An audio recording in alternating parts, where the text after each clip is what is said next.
비록 저희 집은 어렵게 살았지만 이래봬도 우리 4대조 할아버님이 조선시대 대제학을 지내시던 분이 계신 뼈대 있는 집안이었습니다.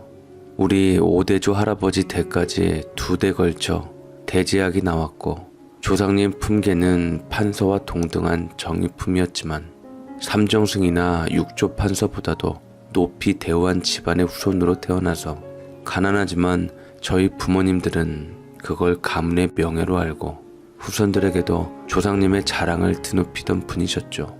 하지만 돈이 곧 권력인 대한민국 자본주의 시대에서 저희 집안 현실은 가난했고 힘이 없었습니다.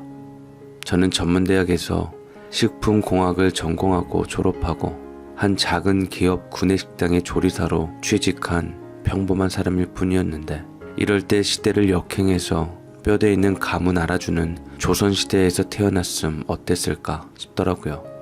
암튼 전 조리사로 2년간 근무하다가 서울 북촌의 유명한 한식당으로 이직한 후 제 싹싹한 성격과 사람을 잘 배려하는 그리고 상대방 기분을 빨리 알아채고 잘 다독이는 그런 성격으로 그 한식당 실장 자리까지 올라갔습니다. 제가 근무하는 곳은 고위층 경제계, 의학계, 법조계, 정치계 등등 인사들이 자주 찾으시는 고급 한식당이었는데 특히 저는 그 가게에서 없어서는 안 될 간판 직원이 되었습니다. 저만 보고 오시는 손님들이 그야말로 한가득이었거든요. 역시 차 실장이 월차인 티가 팍팍 나네. 차 실장 없는 날은 오지 말아야겠다. 차 실장 없으니 밥 먹고 내 누룽지도 따로 안 내주네.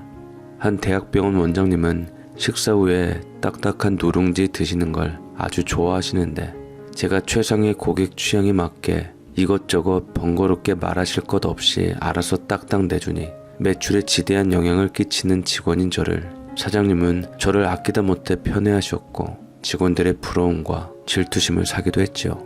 제가 뭐 특별한 것을 한 건 아니에요.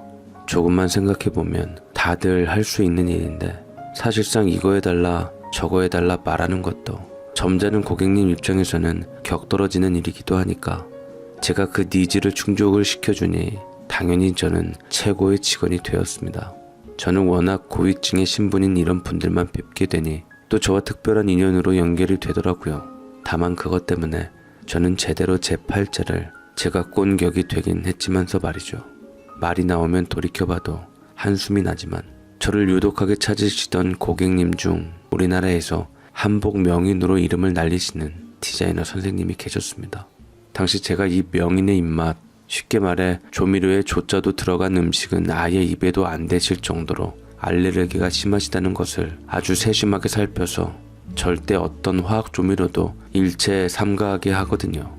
그리고 그분의 변덕스럽고 까다롭고 한시간에도 기분이 서너 번 바뀌는 마음까지 아주 철저하게 맞춰드리는 사람은 우리 식당에서 저 하나뿐이어서 자주 저희 가게를 찾으시는 단골 손님이셨는데 온갖 모임을 저희 식당에서 다 진행해서 VIP 중 으뜸인 손님이라 더 신경 쓰게 되었죠.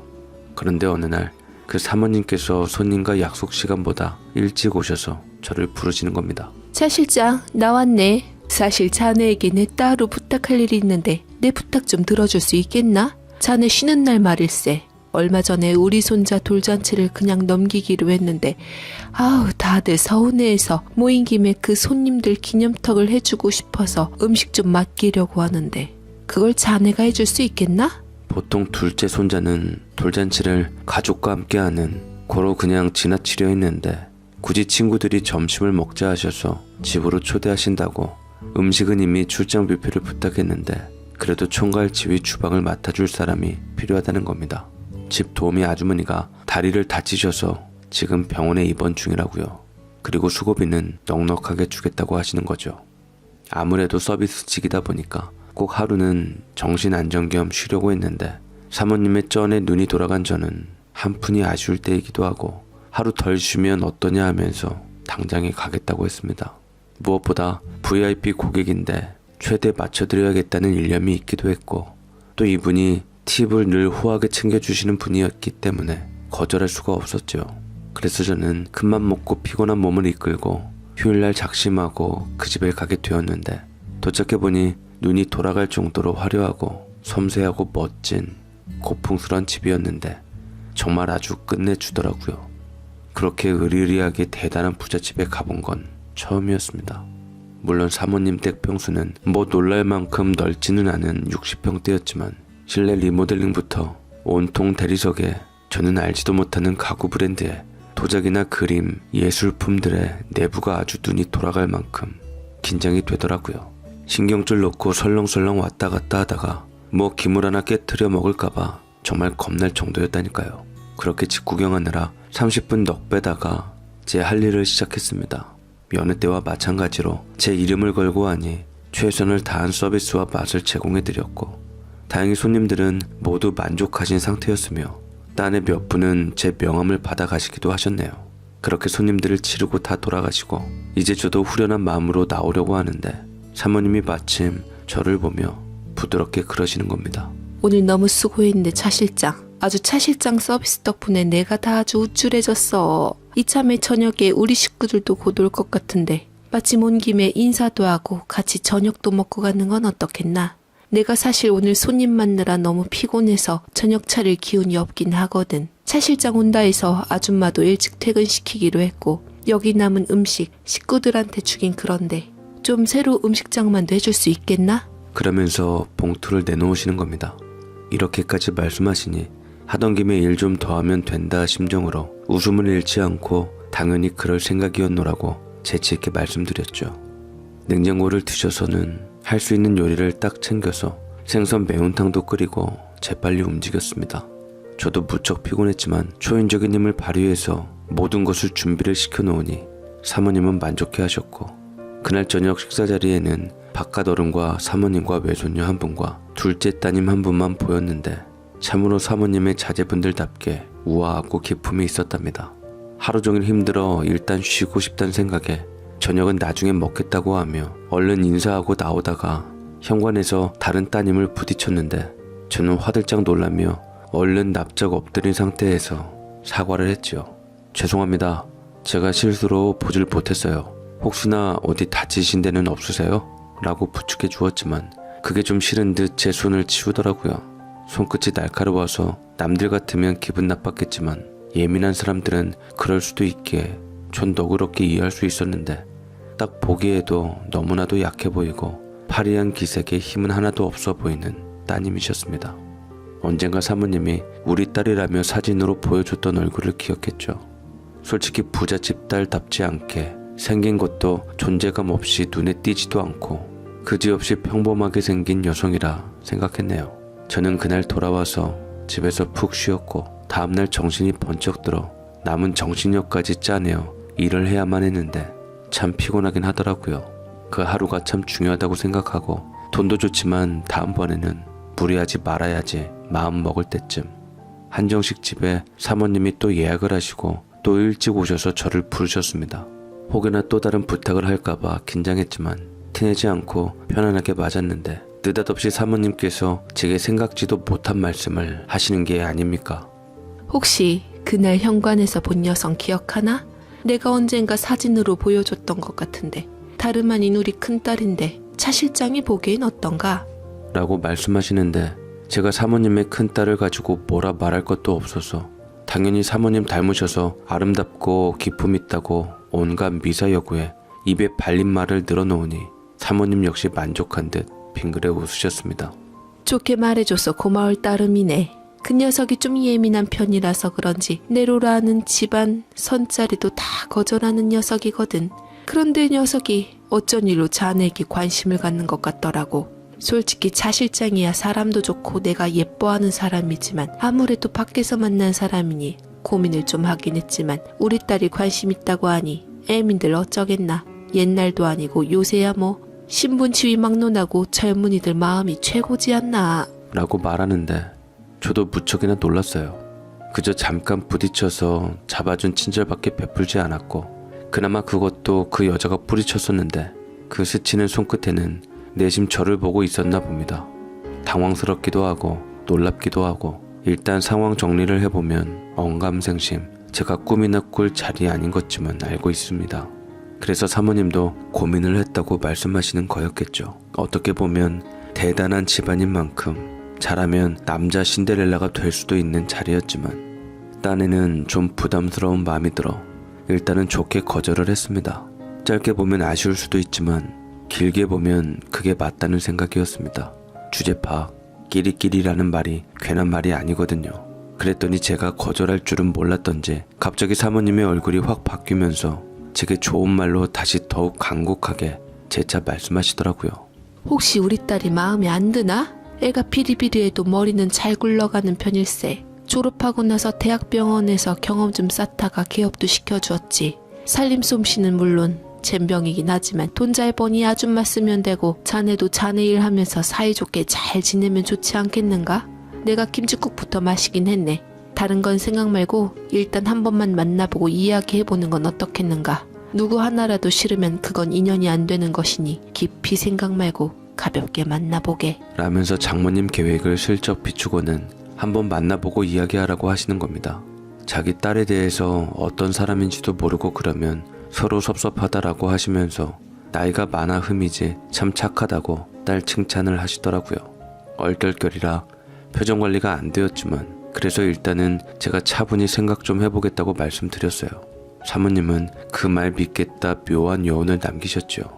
그러나 곁에서 그 얘기를 들은 직원들이 꽤 많았던지 순식간에 직원들 사이에서는 저와 사모님에 대한 말들이 나왔고 모든 정황을 알게 된 저희 사장님께서는 넌지시 식사를 하며 조심스럽게 조언은 주시더라고요.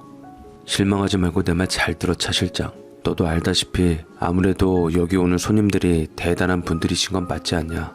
우아하고 기품 있어 보이고 사회의 기득권층들이시다. 사모님들께서는 아무래도 그냥 네가 친절하게 해드리니까 인사차 하신 말씀이실 거라 생각이 든다. 좀 더 솔직해지자면 그 집에서 널 뭐 볼 게 있다고 그러겠냐. 게다가 딸이 치과 개업 의사인데 제정신인 이상 널 사위로 삼겠다고 하시겠냐. 설사 만약 그 말이 진짜라면 아마도 그 딸 뭔가 문제가 있을 거라는 생각이 드는데? 라며 사장님께서는 제게 편한 말로 쫑크를 주는 겁니다. 그야말로 기분이 나쁘긴 했지만 사실 저도 그 세계에 대해서 잘 아니 현실 파악도 분명히 되고 따지고 보면 하나도 틀린 말 아니지요. 지극히 현실주의자인 저는 그 말을 접수하고 제 주제 파악을 하고 흔들리는 마음을 애써 잡았더랬죠. 허나 그렇게 바쁘다는 핑계로 여러 차례 거절했는데도 사모님은 저를 포기할 마음이 없으신 듯 며칠 후 또 오셔서 재차 물으시길래 어쩔 수 없다 여겨 제가 차분히 제 생각을 말씀드렸습니다. 저는 워낙 현실 감각이 있는 사람이에요, 사모님. 부부도 서로 어느 정도 비슷해야 같이 사는 거고 혼사는 집안과 집안끼리 하는 걸로 알고 있습니다. 사모님도 대단한 집안이신데다 따님은 치과 의사이신데 어떻게 감히 제가 사모님 사윗감으로 들어갈 수가 있겠어요. 그만큼 절 예뻐해 주셨다 생각하고 마음만 받겠습니다, 사모님. 라고 그랬더니 사모님께서는 깊이 한숨을 쉬시고는 이내 솔직히 말하겠다고 하시는 겁니다. 사실은 우리 딸이 자식은 없지만 2번이나 돌아오긴 돌싱이긴 하네. 처음 만나고 나서 얘기할 생각이었는데 자네가 겁내하니 먼저 솔직히 말을 하겠네. 어쨌든 자네랑 이루어진다면 3번째 결혼인 셈인데 이 말 듣고 기분이 나쁘면 거절해도 되지만 난 어찌됐든 요즘 세상에 서로 맘 맞고 사랑하면 조건이고 뭐고 다 소용없다는 생각이 드는구만. 역시나 사장님 말씀이 옳았습니다. 2번씩이나 돌아온 돌싱이니 저까지 기회가 왔겠지요. 그럼 그렇지 싶었지만 딴에는 마음이 편하고 의문도 해소되긴 하더라고요. 사모님께서는 제가 표정이 누그러지자 말씀을 이어갔습니다. 참 어느 집이나 자기 자식 허물 생각 안 하고 자기 자식이 아까운 게 부모 마음이지. 딸 자식이 아직 30 중반도 되기 전인데 결혼복이 없어서 2번이나 돌아왔는데 자네 같은 고운 심성의 사위가 들어와 우리 딸을 애틋하게 여겨주면서 사랑해주면 내가 마음 든든해하며 이 다음에 저승 갈 때 편하게 갈 수 있지 않겠나. 자고로 사람이란 주제 파악이 확실해야 하는데 차 실장은 주제 파악이 확실해서 더욱 믿음이 생겨서 결정한 게야. 그때 주제 파악이라는 말에 제가 무게를 두었어야 하는데 이쯤 되니 저도 뭔가 넘볼 수 있다는 벽이 허물어진 게 한마디로 사모님 속은 2번이나 결혼에 실패한 딸을 다들 문제 있는 사람으로 보는 것도 못 견디겠고 어차피 결혼을 시키려면 중매로 시켜야 하겠는데 이왕이면 본인 마음에 드는 사위라면 좋겠다 하시니 뭐 내가 학력만 모자르지 남보다 딸릴 게 뭐가 있어 라는 생각이 들더라고요. 머리를 굴려가며 이 정도 흠이면 괜찮겠다 싶어 조건의 벽이 허물어진다는 생각에 장모님 되실 분의 적극적 주선으로 따님과 저는 고민 끝에 맞선을 보게 되었습니다. 안녕하세요. 마주영이라고 합니다. 우리 두 번째 뵙는 거네요. 라며 여리한 목소리로 제게 먼저 인사를 하는데 첫 번째는 몰랐는데 다시 보니 생각보단 괜찮은 여자 같았습니다. 호텔 커피숍에서 만나 차를 마시면서 대화를 나누어 봤는데 그녀는 첫 인사 외에 말도 거의 없고 심하다 싶게 수줍음을 타더군요.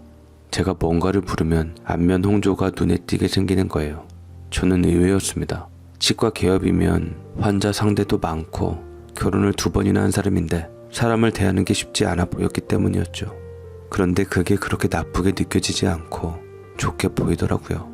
그걸 시작으로 우리는 종종 만나며 연을 쌓게 되었습니다. 만나면 만날수록 저는 그 사람의 신비스러운 매력에 점점 더 호감이 생기더라고요. 그 여자가 가진 조건보다 그 여자가 보이기 시작하면서 제 마음도 흔들리기 시작했습니다.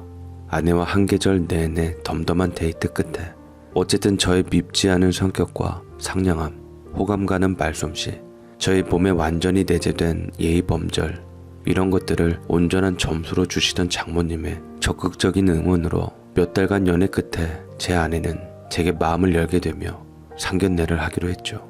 다만 결혼을 결정하기 전에 장모님이 제가 태어난 생년월일과 시를 챙기셨는데 사실 우리나라는 그 사주 보는 게 많이 사라졌다 해도 아직도 여전히 있는 건 사실이잖아요. 이미 결혼의 분위기는 정해져 가고 정이라면 정이랄까 아내와 배우자로 정들어가고 있는데 궁합이 안 좋게 나올까봐 걱정이 되긴 했습니다. 그 이야기를 들으신 저희 어머니께서는 도리어 미간을 찌푸리며 말씀하시길 참 유난이다. 사실 궁합이란 건 원래 신랑 집에서 보는 것이 일반적이고 혹시 서로 맞지 않다면 신부 집에 사주를 되돌려주는 게 맞고 그게 맞는 절차야. 근데 뭘 신부 측에 그런 걸 챙기고 그런다니. 우리도 따지고 들려면 언제든 따지고 들 수 있다. 라며 날선투로 점잖게 말씀을 하시더라고요. 저희 집이 어렵지만 이래봬도 우리 4대조 할아버지가 조선시대 대제학을 지내시던 분이셨잖아요. 막상 결혼을 앞두고 있으니 도리어 관혼상제에 대한 까다로움이 저희 집안에서 나왔습니다. 사실 어머니는 이 혼인을 많이 탐탁치 않아 하셨지요. 물론 아내가 사모인지는 절대 비밀로 붙였는데도요. 하물며 성까지 걸고 넘어지시더라고요. 저는 성씨가 차고 아내의 성씨가 마시거든요. 천방지축 마골피 성씨요. 어쨌든 결혼 준비를 하면서 장모님의 유난스러운 거칠에 화려한 한복감, 비단 사단 주석이며 폐물이며 정말 그 사치함에 저는 혀를 내두를 지경이었지만 장모님이 당신 돈으로 다 하시는 거니 신경 쓰지 말라고 하셔서 신경 안 쓰리라고 했지요. 단지 저희 어머님이 한마디 아무리 있는 사람이라도 으로 돈을 천박하게도 쓴다. 그 말을 잊을 수가 없습니다. 저는 좋지가 않았어요. 아무리 그래도 앞으로 제 처가가 될 집을 그런 식으로 말씀하시는 게요. 우리 집은 정말 지방에서도 도시 외곽 지역의 다세대 빌라 24평에서 5 식구가 모여 살았으면서 뭘 그렇게 내세울 게 있나 싶었습니다. 아무튼 우리는 드디어 결혼을 하게 되었습니다. 과거의 일은 판도라 상자라고 하죠. 저는 되도록 아내의 전 결혼 생활에 대한 일을 궁금해하지도 거론치 않기로 했는데 그래서 아내는 이번 결혼이 처음인 여자인 것처럼 대했습니다. 그게 결혼할 사람에 대한 매너라고 생각했으니까요. 겪어보니 아내는 의외로 따뜻한 사람이었습니다. 그 무엇보다 자기 친정에 비해 살림이 한참 떨어지는 저희 집에 대한 불평 한마디 없는 사람이고요. 저는 무엇보다 아내의 그러한 점이 고마웠습니다. 건방진 태도로 대하려면 얼마든지 그럴 수 있는 게 요즘 젊은 사람들 태세일 수 있으니까요. 또 제가 참석해서 어색해질 부부 모임 자리는 아예 자기도 참석하지 않더라고요. 그 사람의 저에 대한 사랑은 뜨겁지 않더라도 서서히 부부의 정이 쌓여가기 시작했습니다. 저는 생전 살아보지 못한 고위층의 부유한 생활에 황홀할 지경이었네요. 물론 처가 근처이긴 하지만 아내 명의로 된 중형 아파트에서 살게 되었습니다. 그때 처음 사모님 댁 식사 때 배웠던 둘째 따님인 이제는 제 처제가 된 내외는 저희보다 일찍 결혼해서 갓난쟁이까지 아들만 둘 있었는데 서울 반대편에서 살아서 한 달에 한 번 정도 보았는데 그때만 해도 잘 지낼 수 있을 거라는 생각이 들었지만 이것이 나중에 장모님과 어우러져 제 걸림돌이 될 줄은 전혀 몰랐네요. 처가와 가까워지면서 장모님께서 드나드는 횟수도 잦아지고 엄연히 분가였지만 장모님과 합가한다는 생각을 떨칠 수가 없을 정도로 자주 뵈었습니다.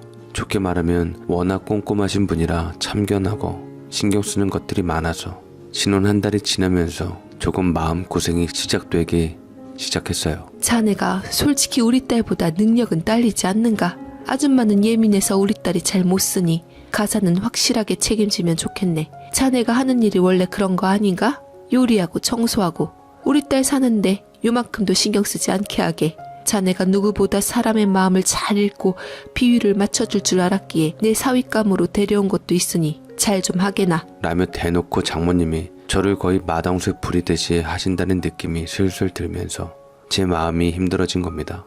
그러나 워낙에 태어나길 금수저로 태어나신 장모님이고 또 하고 계신 직업도 화려하게 사시는 분이니 이해해 드리려고 했고, 저는 서비스 정신을 다 발휘하면서 1년여 동안 곤두세우며 살았고 좀 더 힘든 서비스직에 취업했다고 생각하고 살았습니다. 결혼도 사회생활의 일종이라고 생각하니 하게는 되는데 정작 제 마음은 많이 병들어가고 있었죠. 그런데 결혼 1주년이 되기 얼마 전 장모님이 부르시더니 저를 1년 동안 상황을 살펴본 후 계획이 세워졌던지 이제는 말도 안 되는 얘기를 시작했습니다.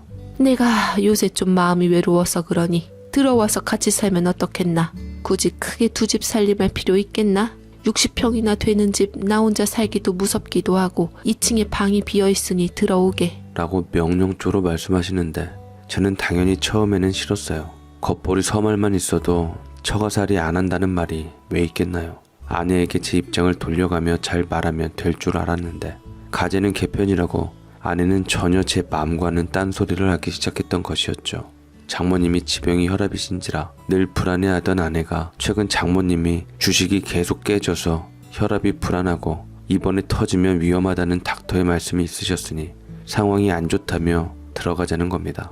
그리고 옆에 바로 가까이 모신 자식이 재산에 대한 권한이 크니 그런 부분도 생각을 해야 한다고 넌지시 말하는 건데, 또 아내의 그럴듯한 말을 들으니 왠지 그래야 할 것 같아서 저는 의논 끝에 일단 큰맘 먹고 들어가기는 했습니다.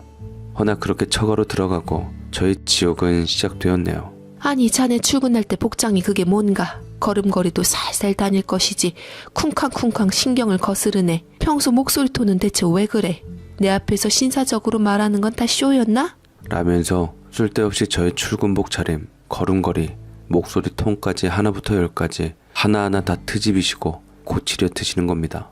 결혼 전에는 그렇게 마음에 들어 하셨던 저의 언행이 이제는 다 고쳐야 할 언행이라고 하시는 게 믿어지지가 않았습니다.